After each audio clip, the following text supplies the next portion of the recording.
Hey, my friends, Pastor Joe.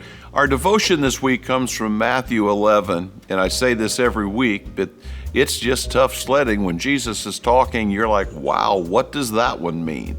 So we're going to look at verse 25 and 26, and here's what it says. At that time, Jesus said, I praise you, Father, Lord of heaven and earth, because you've hidden these things from the wise and learned and revealed them to little children. Now, first of all, he's acknowledging God above all. He's acknowledging the Creator, the Savior, who's Lord, the one who's in charge of all things. But he's giving praise because God is revealing himself to children. Now, what's the significance of this? Okay, we all know, and this is easy to find if you live on the YouTube world or anywhere on the internet, you know that the world is full of so-called geniuses, and they don't mind telling you that. They'll stand up and tell you how many degrees they have and how smart they are and how many years they've studied something and what they've done.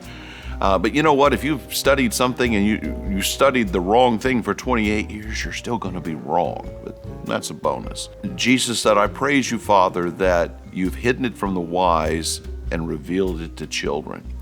So if you think you're all that in a bag of chips, you think, man, I'm so smart and I've got this degree and I know this and I went to that school and I'm smarter than God.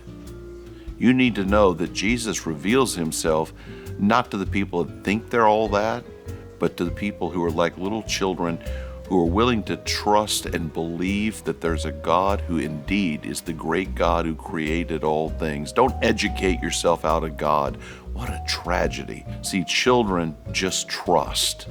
They know that there's a mom and dad. Somebody's buying food. They don't know where it comes from, but they're smart enough to know somebody's doing this. And yet, our brilliant people today are so brilliant that they think nothing created everything.